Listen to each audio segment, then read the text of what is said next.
Hi bazala bakamzitho, welcome to Umgosi noMagatsheni. I am uMagatsheni. Umgosi wethu namhlanje bazala bamzitho is about isithembu sakaMpumelelo Msoleko.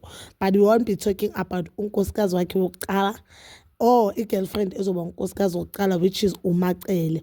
Umuntu ozoba uthe umuntu ozoba unkosikazi wethonga phela. Umuntu ozoba unkosikazi wabantu abadala, abantu sebalala. We'll be talking about unkosikazi okuzoba wakaba wakhe nonkosikazi okuzoba wakhe, because he said on the previous episode with unkosikazi ukuqala the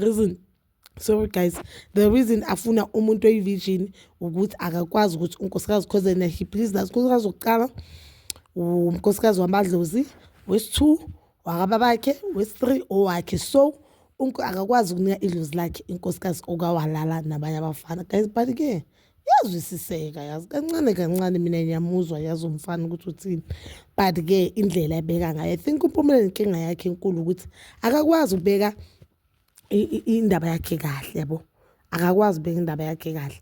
Kodwa-ke today we'll be talking about uVuyokazi. So uVuyokazi, we know that mid-May uye wayenza this stunning hairstyle maroonish, and guys iyamufanela. A lot of people bake basho ukuthi uVuyokazi muhle, iyakufanela hairstyle. But-ke sibuye sikhumbule ukuthi uVuyokazi unama-followers amaningi, unabantu abaningi futhi abamthandayo, nabantu abaningi abasesayidini lakhe.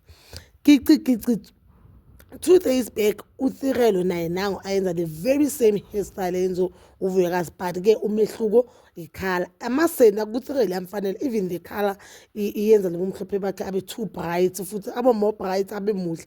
But-ke a lot of people didn't like that thing, but uThirelo ufuna ukuzenza uVuyokazi, everything yenza uVuyokazi uyayenza. But-ke mina into engiyaziyo ukuthi the photo shoot uVuyokazi uye wakopela uThirelo. Even uMpumelelo ushilo on izingane zesithembu ukuthi yena he was forced ukuthi abhadale i-photoshoot, because uVuyokazi bekacabanga ukuthi i-photoshoot kaThirelo ibhadale uMpumelelo. Mara-ke now uThirelo must got lot of abantu abaningi on social media basho ukuthi uzenza uThirelo zenza uVuyokazi. uThirelo akakwazi nje ukustand uVuyokazi, and they are saying uThirelo she is jealous of uVuyokazi just because of hairstyle. Mara guys, no, angimblame, as to be honest, hairstyle. So if kutrend that this thing akumelanga uThirelo ayichine just because uVuyokazi ayichine. And guys, ningabacabanisi labantu bawumndeni, bayalamana nasemshadweni wabo, bazojwayelana, bazofunda futhi bazofunda ukuthi bazofundana abantu abanjani, then babe happy. That is all for today. But please comment down below, do you see anything wrong if uThirelo ayenza i-style enzo uVuyokazi, or when ufana nami you don't see anything wrong? Lapho-ke please don't forget to like, subscribe, share, and hit that notification button. Inithanda ukuya nokubuya.